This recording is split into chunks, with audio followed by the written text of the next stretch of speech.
So, gents, what I want to do to kick things off is ask you for a bold prediction, because it seems to me that this season is impossible to predict. We're ripping up the form book. So come on then, what's going to happen? All right then, what about this? Haas are going to score a point. Oh, I'm with you on that. Yeah. The Haas is really strong. It looks really good. You know, they've been developing this car longer than anyone else, haven't they? They completely gave up on last year, and it did look really good on track in Bahrain and Barcelona, actually. No, let's go even further. Magnussen's going to get on the podium. Oh my God, that would be incredible. Oh. Or Mick. Yeah, but I like the fact that, you know, Magnussen had completely written off his chances of coming back to the sport.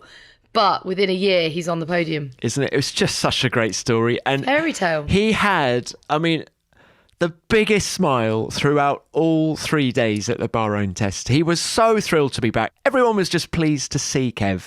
And then he goes and puts it fastest. Yeah, that was good. The first time he drives the car.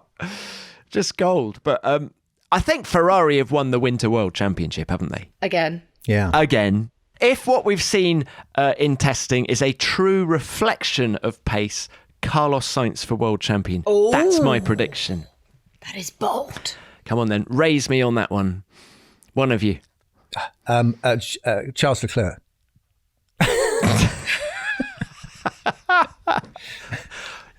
Why not? I mean, let's go for a Ferrari World Championship either way.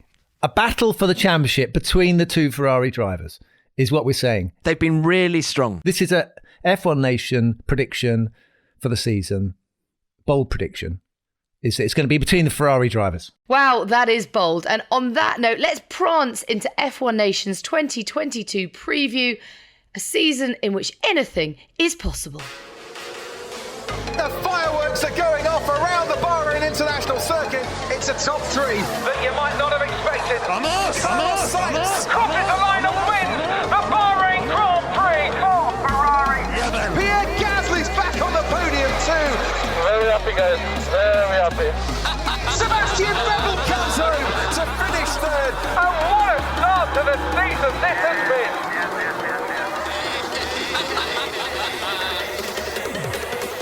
Across the line goes George Russell, who wins the Australian Grand Prix.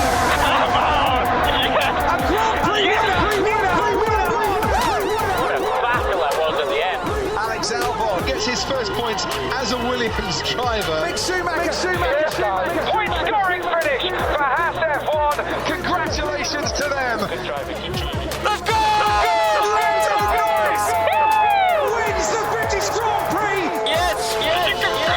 The two Alpines side by side. Both their drivers on the podium. Yuki Tsunoda, a Japanese driver, will stand on the podium here at Suzuka. After race after race. Verstappen and Hamilton is the battle. Race after race after race. Lewis Hamilton wins the Canadian Grand Prix. Here in Singapore, Max Verstappen takes victory. Red Bull on top. And it's high fives all round at Mercedes for a job well done. We've been waiting for this all season long. The title decider, the finale, under the lights here in Abu Dhabi. It's lights out and away we go. Well, what a season that would be. It's like we've been teleported to a year's time, reflecting back on a truly bonkers season. Yuki Tsunoda on the podium at Suzuka. That would be good, wouldn't it? They would go mad. But I mean, it was a year ago we lost Murray. Murray was famous for saying in F1, anything can happen and probably will. So, you never know. You never know. Well, look, in this episode, we're going to talk about the big battles we're looking forward to in 2022 and who we think will be fighting for victory in the season-opening Bahrain Grand Prix this week. And of course, Damon's got your questions to answer in Ask Damon. But first, I've just got back from 3 days of pre-season testing in Bahrain, and my main takeaway is that we know nothing. I could have told you that a month ago. We do. We know something. We know Red Bull are good. That car looked good, didn't it? Yeah, well, they certainly came strong towards the end of the Bahrain test, didn't they? We know that McLaren have got some issues, which they didn't have in Barcelona. They are in the punt. They're looking competitive. We know Mercedes also have some issues they can't fix, but these things can be fixed really with this ground effects car and the porpoising nonsense, I mean, did you listen to the sound? It's awful when you listen to the onboard of the guy going down the straight. It's like it's got a very bad phone line connection or something to the microphone, but it's actually the car scraping on the ground.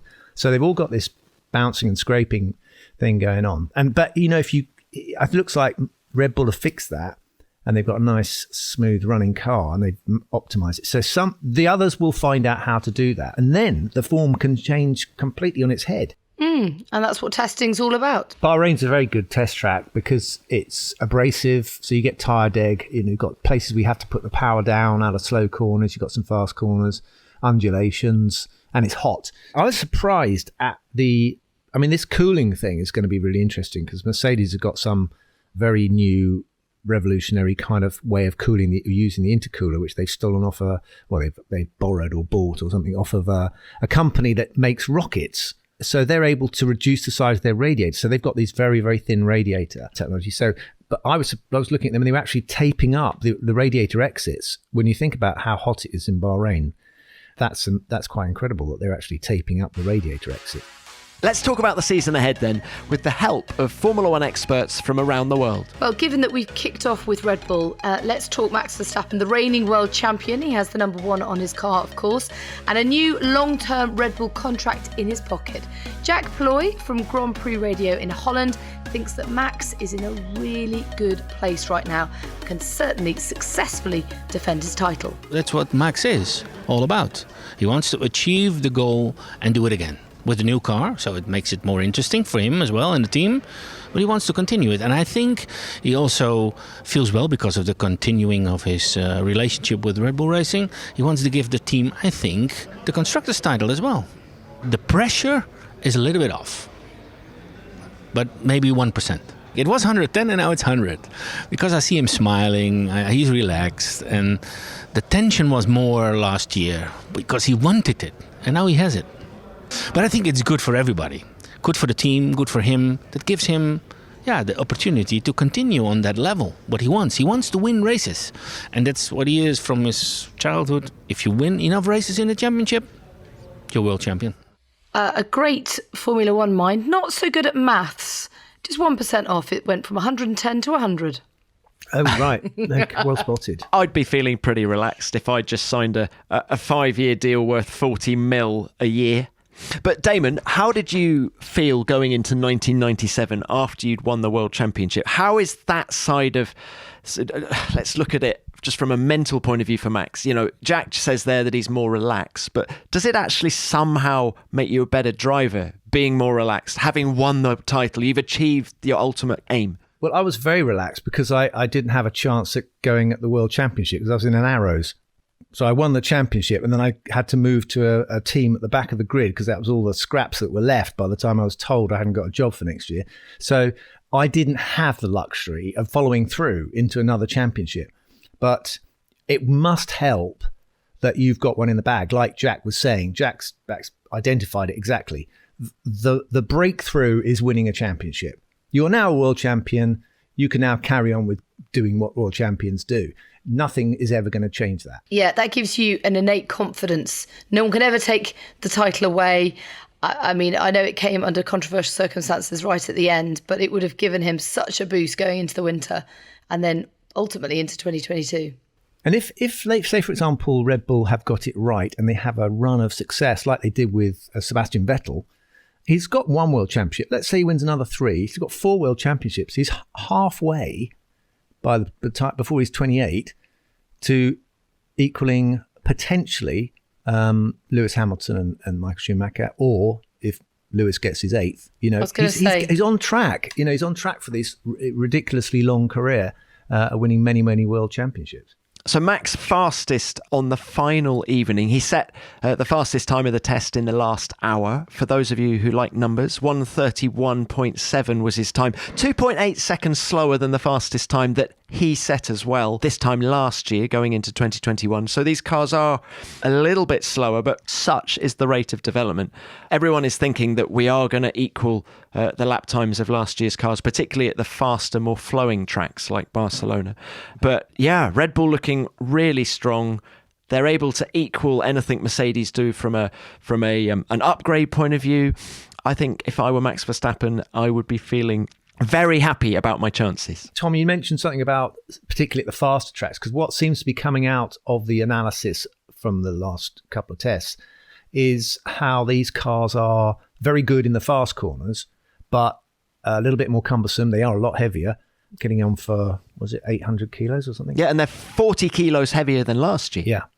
But they're also, they're more cumbersome, let's say, in the slower, they've got longer braking distances and in the slower corners. So from track to track, you're going to get a difference of how these cars behave. But the pointers are that it's going to be more exciting to race them from the point of view of, you have to brake earlier and then the cars get a little bit more of a handful as you get into tighter corners.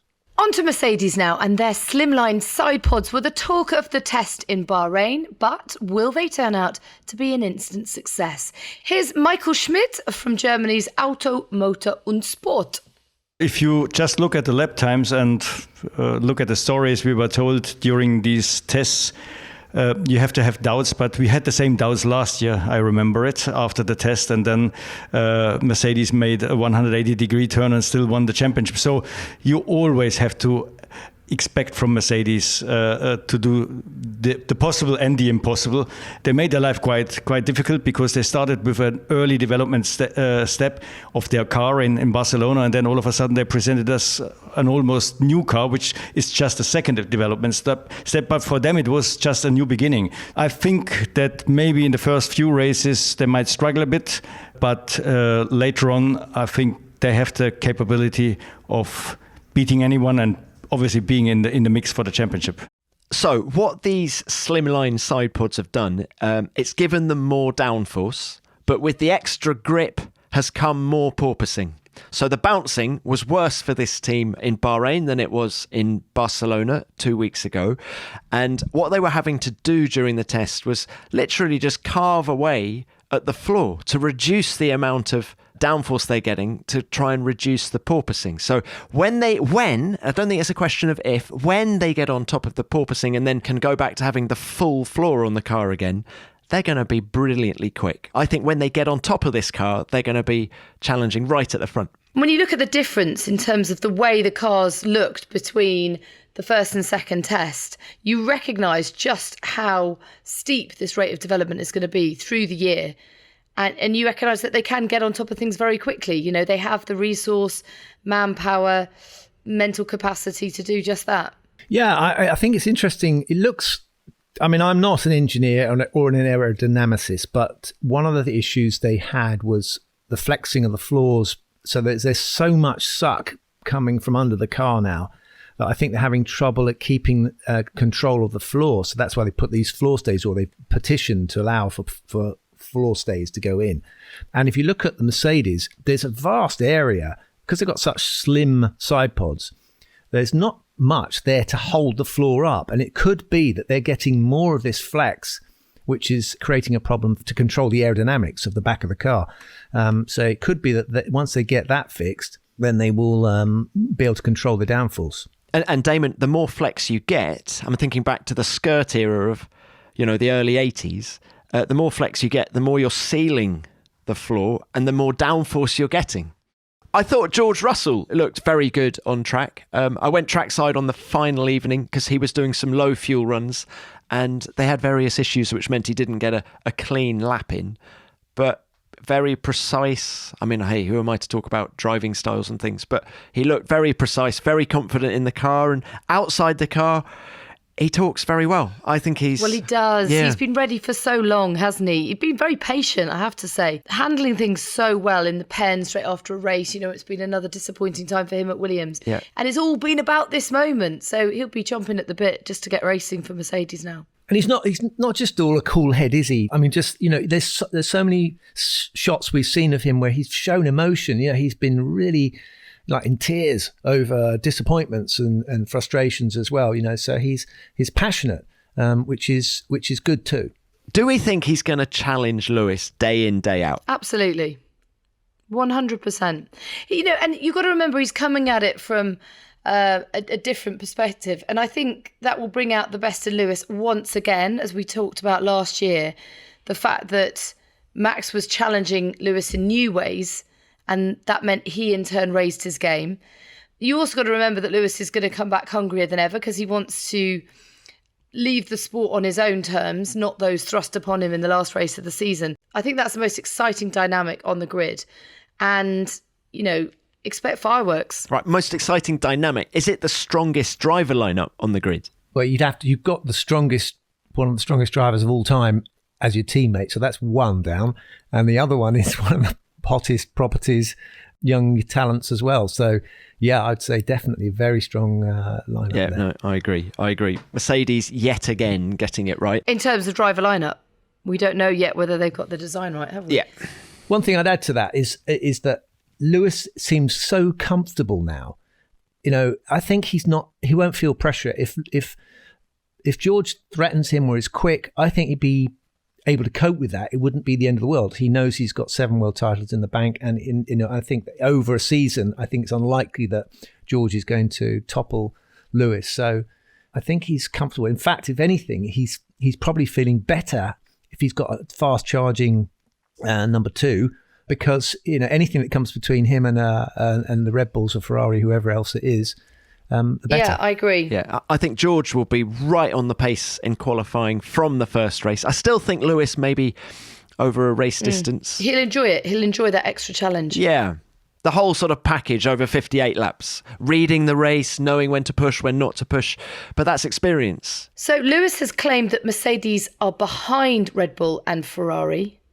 Do you believe him? I mean, based on your bold predictions at the start of the pod, you certainly do. Well, I do. I think, again, if you take what happened in Bahrain at face value, then he is correct. But it's, 7 days is a long time in motorsport, isn't it? And Ferrari have made no secret of the fact that it's all been about 22. Having to endure those terrible races back in 20, it was all about this moment, wasn't it? And I remember Mattia Binotto saying, yeah, well, we'll be competitive in a couple of years, and thinking, God, that feels a long time. That feels a very long way away. But here we are now, and they're looking good, Well, Pinks, the only good thing about Ferrari finishing 6th in the Constructors' Championship in 2020 was the extra wind tunnel time that they got to prepare this car. Funnily enough, Lewis said at the Barcelona test that he thinks Ferrari are 2 or 3 months ahead of every other team. And that's not a surprise because they've had that extra wind tunnel time last year. So yes, I think he is probably right. They are behind on the evidence of everything that we've seen. Mercedes are behind Ferrari, but a week is a long time in politics and Formula One. And, a lot of the Mercedes engineers have come back this week to Brackley to work on solutions back in their offices at the factory. And who knows what solutions they're going to turn up with when first practice gets underway on Friday. Okay, well, let's get the view of the legendary veteran F1 technical expert and illustrator, Giorgio Piola. How is he feeling about Ferrari this season? Every year the expectation for Ferrari is massive. So last year they kept promising 2022 there will be a car competing in the championship. Of course, they never promised to really win many races, but at least to be very, very competitive and win some races. So the expectations are very, very, very big. The Ferrari seems to be quite strong, robust, and without anything terribly exciting. But at the end of the day, it looks to be efficient on the track. So, as Enzo Ferrari said, the Formula One cars, they are not to be beautiful. They have to win, they have to be competitive. So, let's wait and see. And of course, this feeling that the car is handling very strong, very good on the track creates a big expectation. This is Giorgio's 54th season in Formula One. Unbelievable. He's seen a lot. And of course, he knew Enzo Ferrari. So when Enzo says, that it's not about beauty, it's about what they do, he's bang on right. That is exactly what Enzo used to think. He got it firsthand from the man himself. There's a little caveat to that, which is normally when you hear the phrase, it's easy to drive from a driver, that kind of sends alarm bells to the designers, the engineers, because whilst you don't want to have a car that's hard to drive, sometimes it can mean that the car's a little bit inert and there's not much, it's not on edge. It's not like you got to think of it as like a racehorse. It needs to be a little bit edgy, a little bit, frisky. And there's a peak. Performance comes in kind of sharp. If you think of it as a mountain range, you can have long rolling hills, which are lovely and easy to get over, but you can have very sharp peaks. The thing about the sharp peaks is if you can keep it on the peak, you're going to be higher than the guy on the nice rolling hills. Well, that's exactly what happened with Max Verstappen last year, wasn't it? The peaky car that he got on top of, and others couldn't, other teammates. Yeah. Perez being one of them. I mean, it certainly was a smooth pre-season for Ferrari, but Charles Leclerc keen to say that he's not sure where they are in the order. He still thinks that Mercedes and Red Bull haven't shown their true pace yet. Also thinks they'll be bringing plenty of upgrades, which we know to be the case. Is he just sort of playing down those expectations that Giorgio talked about? Because, there certainly is a lot of pressure on the prancing horse. I think they're talking it down, but it's also worth remembering that they didn't bring any big upgrades to the Bahrain test. They were just honing the car that they took to Barcelona. So assuming they bring some bits to the race, I think we might see, to the first race, we might see Ferrari take a performance step forward this coming weekend. But I do think Ferrari is trying to get away from winning the Winter World Championship. They're trying not to just do low fuel runs. Carlos Sainz said at the end of the test that he hasn't done much low fuel running. They've been working on the race pace of the car, which, go back to the Enzo days. They were always keen to take the fuel out and see what the old girl would do, because they knew that the Italian press was going to be on their back if they didn't set the world alight. So it's quite I think it's promising that Ferrari are taking a slightly more, can you say mature view on it? And that actually it's not about what you do now in terms of lap times, it's what you do next weekend. So let's do what's best for the development of the car, not to keep Gazzetta dello Sport at bay. There's definitely, all teams have got performance in their back pocket they haven't used yet. I mean, whether it's on the engines or whether it's on the power units or whether it's on, setup or, just fuel loads and stuff like that. So, and a little few more upgrades to go. So they'll be feverishly, right now, all the teams will be going through the data they've accrued over these last 3 days, and they'll be going, I found something. Quick, let's do and it's going to be pandemonium between now and the first race, before the cars first go out on Friday. A quick word on the driver lineup. I know we all agreed that George and Lewis is incredibly strong, but this one's not far behind. Charles Leclerc, Carlos Sainz. Not much between them. And right up there. I think it seems to be closer, Tom, from top to bottom anyway, isn't it, than it was last year, which will be another good thing. I mean, it seems to be the spread of time seems to be quite compacted by these reg changes, which is... That's the hope. Not, sometimes, well, put it this way, if you go back to when Ross Brawn came out with a double diffuser and gents first ran the car, they suddenly realised they were 2 seconds a lap faster than everyone. And they had to hide it. They had to kind of conceal it, but it became pretty obvious. So maybe there's something in there that we haven't noticed. But frankly, it looks like the grid is compacted more than normally you'd expect after such a massive regulation change. This episode of F1 Nation is sponsored by our good friends at NordVPN. If any of our listeners out there aren't already using a VPN, or perhaps don't even know what one is, then let me enlighten you, because it's going to be a game changer for me while travelling this season. With NordVPN, I can access content from more than 59 countries by changing my virtual location with just one click, giving me access to a whole host of streaming services and a catalogue of new shows with no buffering. NordVPN allows me to be anywhere in the world virtually. So when I'm back in Bahrain later this week, I'll be able to access all my UK streaming services and much more. Even ones that are usually blocked in the UK, and vice versa for any of you out there. Which is just brilliant, because sometimes you can't wait for another episode of your favourite TV show, can you? You can get your hands on all of this, plus bulletproof cybersecurity you can rely on, all for the price of a cup of coffee every month. Which is a small price to pay for the peace of mind that you're fully protected while streaming, isn't it? And did I mention no buffering? Genius.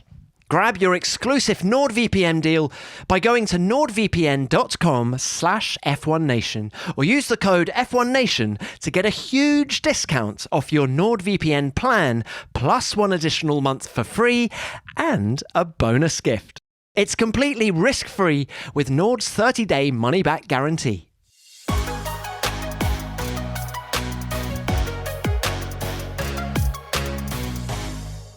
On to McLaren now, who looked great in Barcelona, but did hit problems in Bahrain.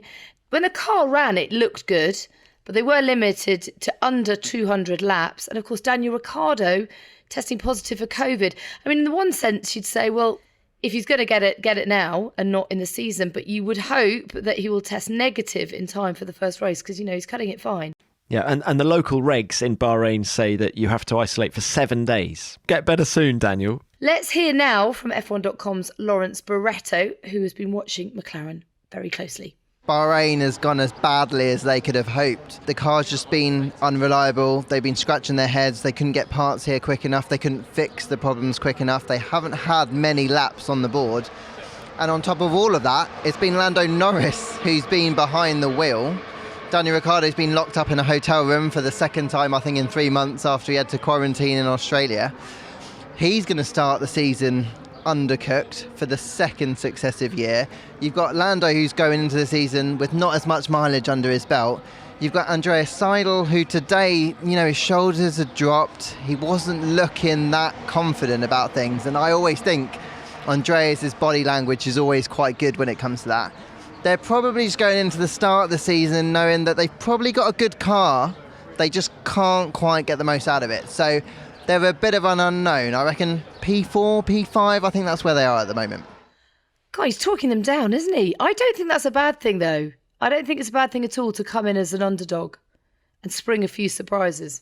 But he's not wrong, Pinks, in that Barcelona couldn't have gone better for the team, quite frankly. Yeah, but then did you hear Lando's reaction to that? He goes, I don't want to be P1 because everyone's going to be saying we'll win the first race. I'm actually not talking about pace. I'm just talking about the number of laps. They didn't have a single issue in Barcelona, yet every single run was troubled by something in Bahrain. Yes, predominantly it was an issue with the front brakes that they couldn't solve. It sort of slightly got them, caught them by surprise, and then they were, as Lawrence said, trying to fly new parts out from the UK, and there were a few delays, and but that wasn't the sole problem with the car, even when it was running. I thought it was interesting that I was watching at turn 11 on Saturday evening, and Lando, using way more curb on entry, using the outside curb, had two wheels right to the edge of the curb. No one else was even touching the curb, and he was doing it consistently.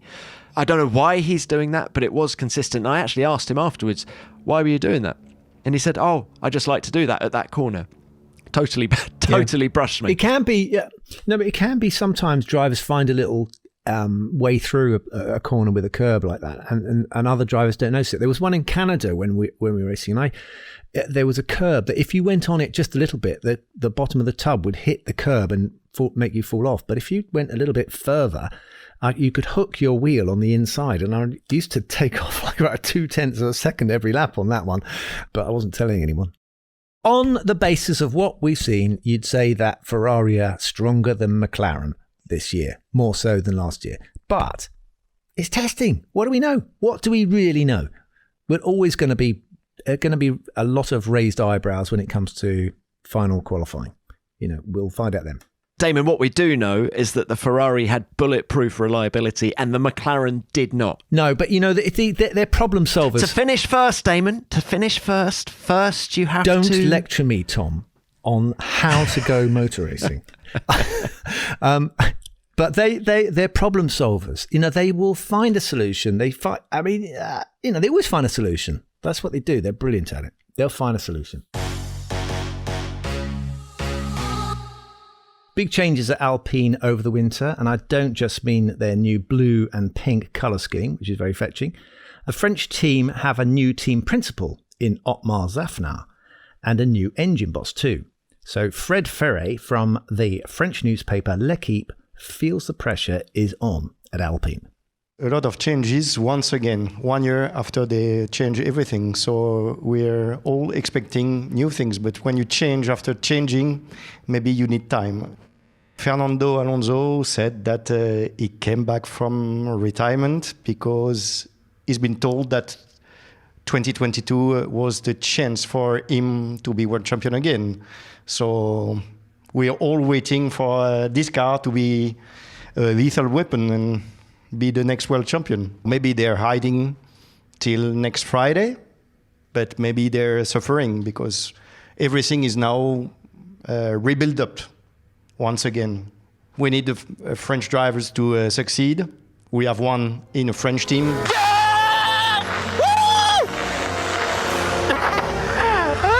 Ocon wins the Hungarian Grand Prix.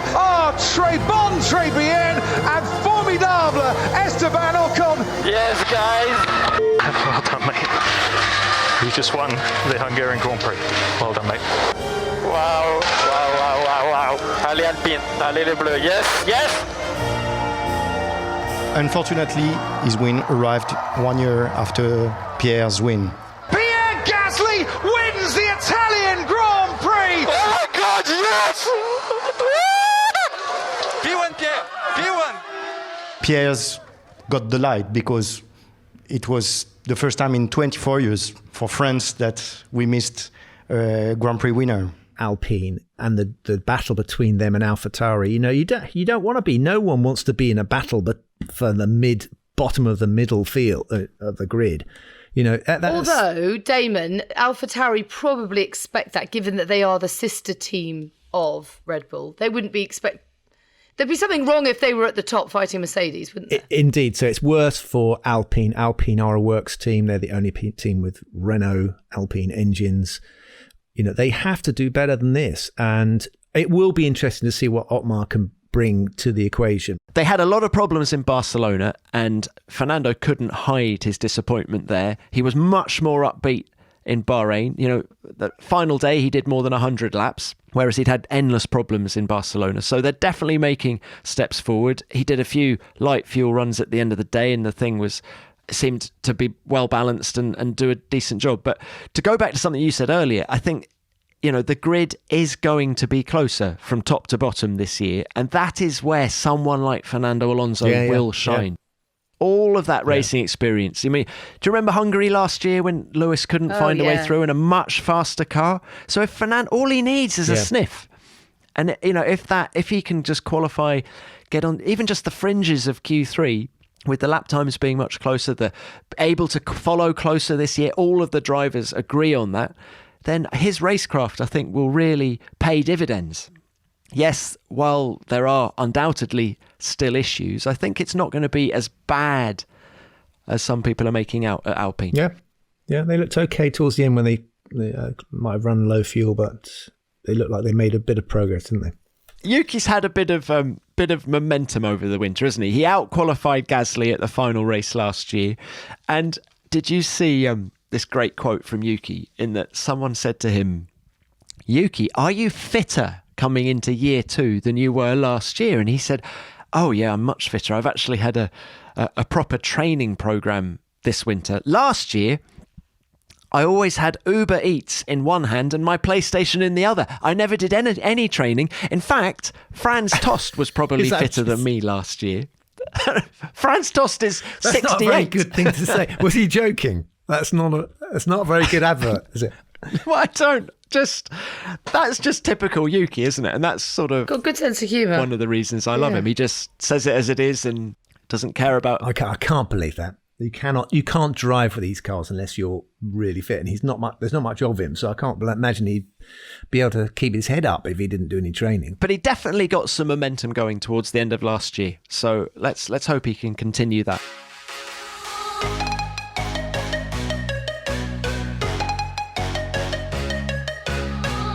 Right, let's move down the pit lane now to Aston Martin. They had a relatively trouble-free test in Bahrain, but it's still quite difficult to work out where they sit in the pecking order. Here's what Michael Schmidt, our friend from Automotor and Sport, thinks he's seen from Aston so far. At the moment, average, just like last year. We didn't see anything outstanding yet. The good thing is that their concept can't be that wrong, because Ferrari is, in the moment, the fastest car with a similar concept, wide, long side pods.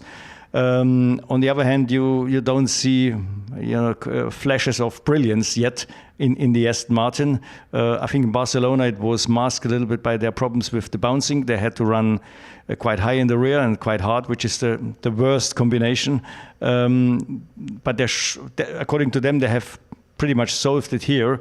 And but we haven't seen yet a sign which tells us, yes, Vettel could drive for wins again. Last year he was driving for 6th, 7th, 8th places normally, and it's obviously for somebody who has won so much difficult to show all his qualities under such circumstances, when he knows the best I can do is maybe P6 or something like that. So I still believe that there is fire in him, but it has to be ignited by a good car. Yeah, I don't think the fire burns quite as bright for Sebastian now as it did back in his heyday. But he undoubtedly brings something to that team, didn't he? Well, yeah, I mean, I agree with that, except that time when he was leading the German Grand Prix and it was wet, and was that when he was at Ferrari? And he dropped it. You kind of go, even when he's had a chance at the front, there's still not the bulletproof kind of driver there. And so, yeah, I don't know. I mean, I don't want to be negative about Seb. I mean, it seems like he's a really good guy, but it's the fire's gone out somewhere, isn't it? After he left Red Bull, and he got beaten by Daniel Ricciardo in his last season at Red Bull as well. Yeah, I'd have to say I agree. I mean, I think he is doing great things in and outside of the sport, and speaking up in a way that he didn't in the earlier stages of his career. But Tom, your earlier point about it's difficult to work out where they are in the pecking order, that's kind of how I felt about them all season. You thought, are they going to do anything? And, these huge promises from Lawrence Stroll take them back to greatness, and such a significant, iconic mark in the sport. But there's just something lacking at the moment. And I really hope that changes this year, because, they were on the back foot coming into last season, and they never really recovered from those regulation changes that hampered both them and Mercedes. Could Aston Martin's goal then this season be to stay ahead of Williams and Alfa Romeo? Both those teams have new driver lineups, Valtteri Bottas and Zhou Guanyu at Alfa, whilst Alex Albon joins Nicholas Latifi to drive the radical-looking Williams this year. So how will they get on? Here's the view of Christian Menat from Germany's motorsportmagazine.com. Alfa has quite an asset with Valtteri. He's a proven driver. He's shown what he can do next to Lewis in qualifying. It was really amazing. With Zhou, I don't know yet. He looks like he's willing to do a lot, to work a lot in Formula One, and that's always very important, more important than probably in the junior categories. And on the Williams side, with Nicholas, I think he's a bit underestimated. We saw that at the end of last year, what he was able to do against George. Alex, he's got a second chance. Probably he can prove that Red Bull was wrong. Every time I'm standing next to the Williams, I see these side pods. They look a bit like stairs. And I always want to walk up these steps. That's really, really cool. From the look itself, the Williams is my favorite car, but from the technical side, I'm not 100% sure, to be honest. The Alfa is pretty interesting with the front wing design, producing probably a lot of downforce from the front wing, which could be a pretty good thing in this season, because a lot of drivers are complaining about understeer with this generation of cars. And if you're producing a bit more downforce with the front wing, probably sacrificing a bit of downforce from the floor, this could be helpful in overall performance. Well, let's hope that the Alfa is reliable, because it was certainly quick, but Valtteri and Zhou couldn't do more than a handful of laps, it seemed, during testing, because it kept breaking down. But what we saw of it when it was running is that it's a really quick car. I think we're going to see Alfa Romeo, when they get that reliable, make a big step forward this year. There we go. Perhaps another bold prediction from me. Yeah, and Valtteri in another set of overalls. It's going to be very interesting how he slots in there. And we've lost Kimi, of course. Kimi's moved on, but they've got another Finn back in there. So up against Zhou Guanyu, I think he should dominate that team, and we'll see how he grows and whether he can lead them somewhere. That is a really good point, Damon, because he's been so used to being that awful term that he hates, wingman, to Lewis Hamilton. Now to put him into the role as leader, it'll be fascinating to take on that role and lead the team in a way that he hasn't before. I mean, maybe at Williams earlier in his career. We might just see the best Valtteri yet. And of course, he's crossed the divide as well, because he's crossed over from the Mercedes world, which he was as also when he was at Williams, into the Ferrari world of Alfa Romeo, and he's crossed the Alps, basically, isn't he? Switzerland, he's in Italy, he's on that side of things now. It's definitely an opportunity for Valtteri to build something, isn't it? He's on a 3-year deal. And I definitely noticed at both tests how he wants his voice heard across everything that's happening, not just the car. Classic case being, I happened to be in their hospitality area in Bahrain, and he came in. Can you go back into hospitality units? Oh, you can. Yeah. Oh, Tom. Yeah. This makes a world of difference.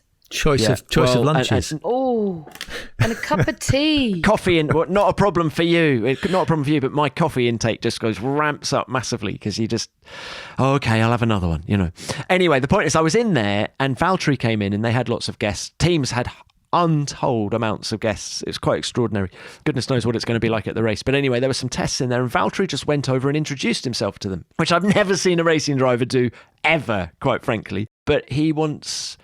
as I say, it's just built, it's team building, and they were clearly, I think they were new to the team, and he just wants everyone to build together, and he was positive about the car. He's talked to Jean Monchot, who is their technical director, and his feedback, he said, was really solid and very consistent, and everything that you'd expect of a guy who's done 178 Grand Prix. But yeah, I'm excited for Valtteri, definitely. Right, so yeah, Williams have gone for this. We talked about it before, didn't we? This kind of no pod route again, as like Mercedes. Or as Christian says, steps. Or steps is what he used. He used this phrase, it goes up like some sort of pyramid. Someone has also used a comparison between the way that and the Mercedes looks and those new stealth destroyer ships. It looks like kind of it's got a pyramidical. Can you say that, Tom? Pyramidical kind of look to it as you look at it from the front.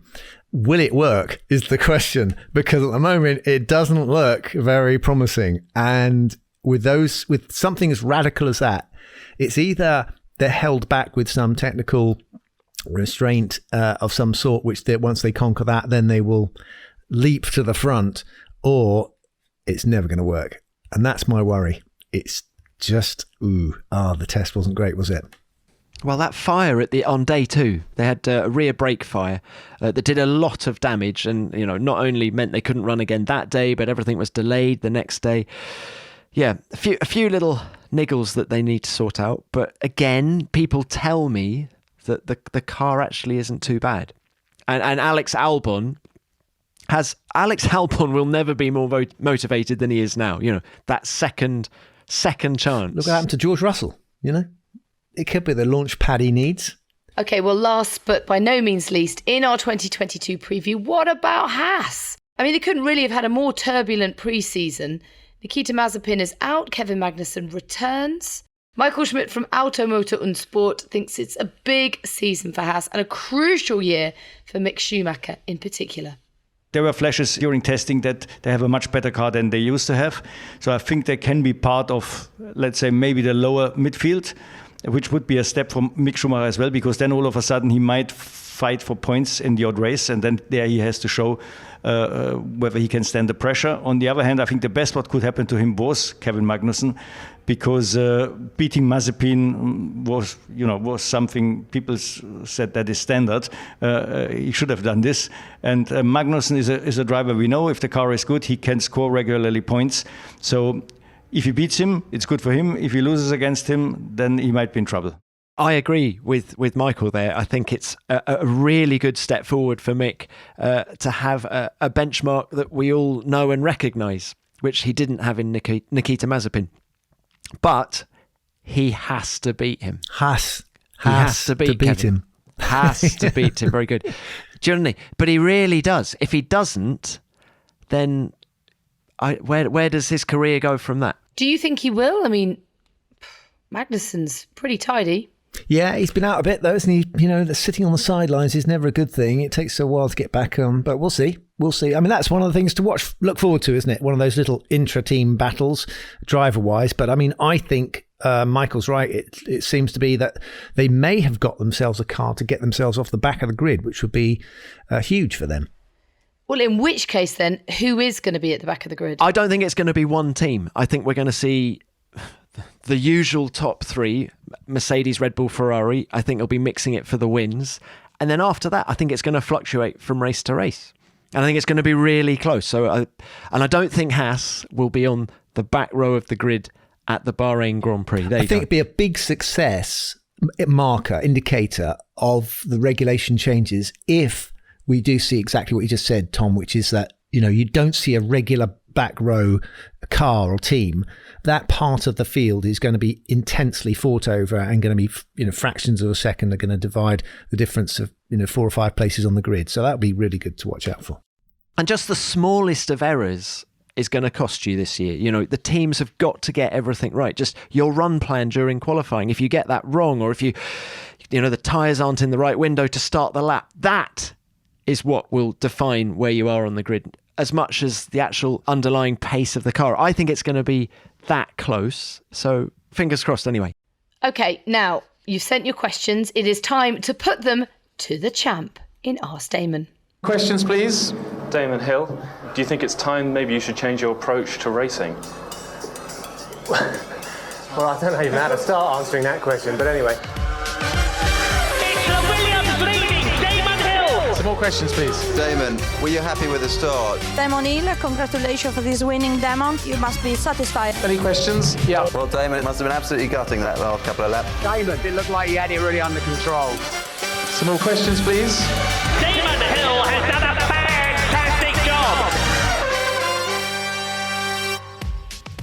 Yes, this is where you can put your question to the man who finished 16th in his Grand Prix debut at the 1992 British Grand Prix, and who also won the 1996 Formula One World Championship. Let's have our first question.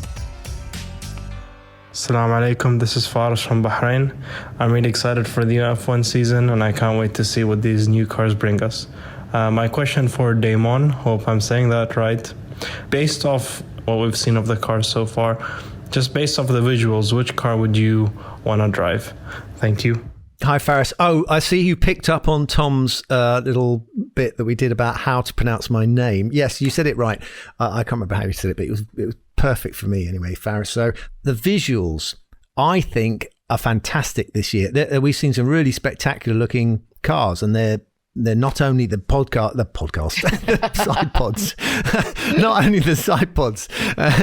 Oh God! So not only are the side pods all different, but the designs are great. But I do like the pink Alpine. Stands out beautifully, and the McLaren's great looking car as well. The graphics on that I like. I go Alfa Romeo. I love the retro Alfa logo on the engine cover. I like the wheel. Have you seen the wheel covers? No, on the Alfa Romeo. No.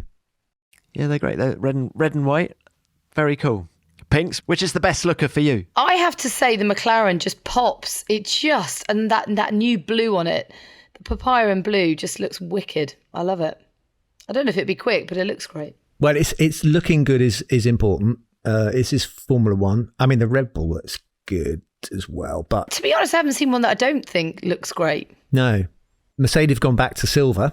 I quite like the blue of the Williams. Not that exciting, perhaps. Maybe it needs a flash of white somewhere, or a few other colours in there. But definitely, most beautiful car, McLaren, I think, is the one I'd like to drive from a looks point of view. Okay, next question. Hello, my name is Steph from Canada, and my question for you, Damon, is it easy or challenging to memorize all the circuits? It would seem like an absolute daunting task to me to memorize all the corners of all the circuits. And then a follow-up question would be, which circuit was the hardest to memorize? Steph, thanks for that question. Very interesting question. And it's made me think already about this, because it's a curious fact that when you go to different circuits, in some way they all become one circuit. So you could think of it another way, which is that there are no different circuits. They're all just one circuit.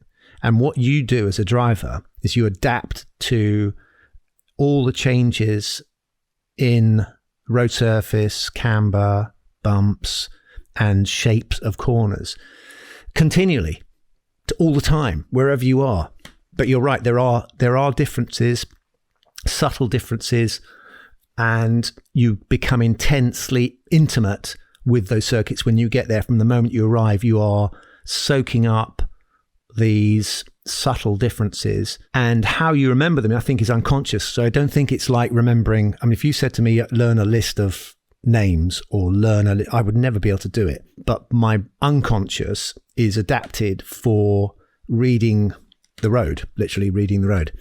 Although you can actually go through laps in your mind, which is very, very difficult to do. But so I used to do that, and I would lie down before qualifying and I try and do some laps in my head. But to actually get your brain to recall laps and corners, it's your brain is very, very easily distracted. That's why it's much easier when you're actually doing it, because you can't afford to get distracted. Would you make notes so that you could sort of refresh your memory on the plane to a particular track? I don't know, changes in the asphalt, braking points, curves? No, you probably make notes more about the technical things. So the car itself. So if there were things that you remember from last time you were there with this. So the setup of the car would suit certain setups, would suit certain types of track better.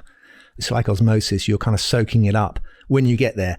And the conditions always change. Grip levels always change through the race weekend. They're never the same from lap to lap. I think Steph asked what the most difficult one to learn was, didn't he? Yeah, I think Suzuka was the first, the circuit I went to where I first thought, oh my, because it's long, it's a good point. It is hard, there's more of it. So you get less laps.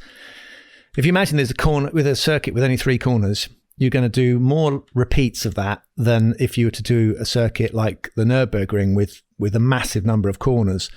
To get it, to just remember that circuit and which corner you're coming up to, you're going to get less chances at each corner.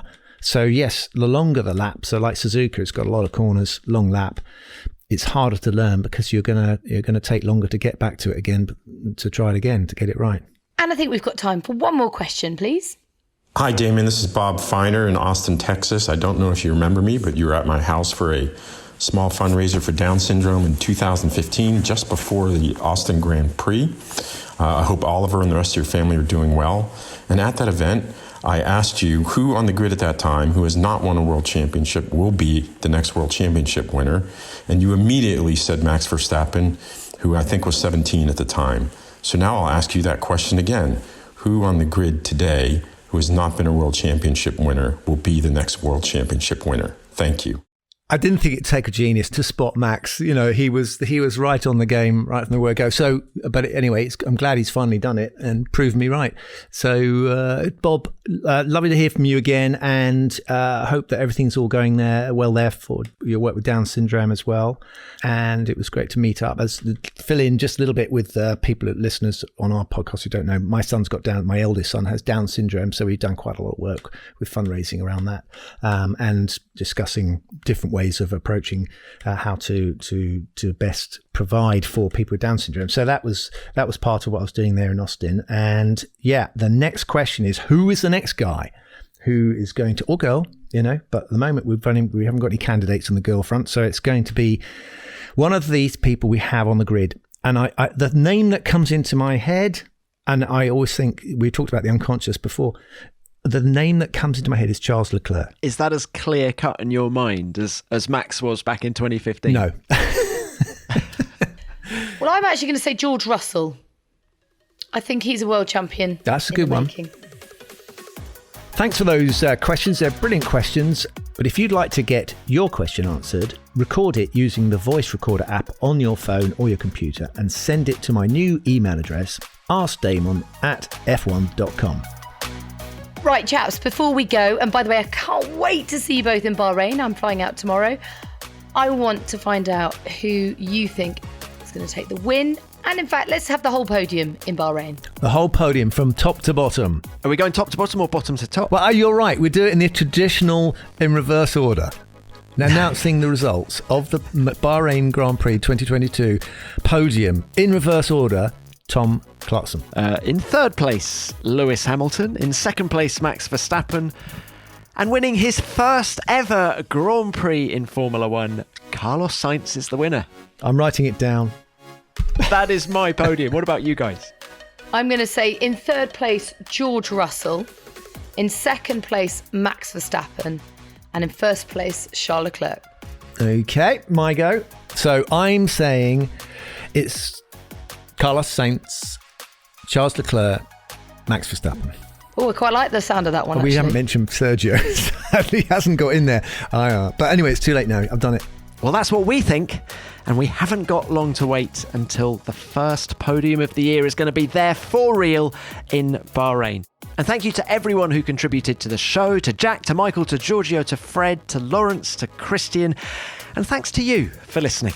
Well, thank you very much, gentlemen. What a lovely way to start the day, to have a good old natter about F1. And we are back in race week. I can't believe we're saying that after a long winter. We will be back on Tuesday, the 22nd of March, with the last word on the Bahrain Grand Prix. F1 Nation is produced by Formula One and Audio Boom Studios.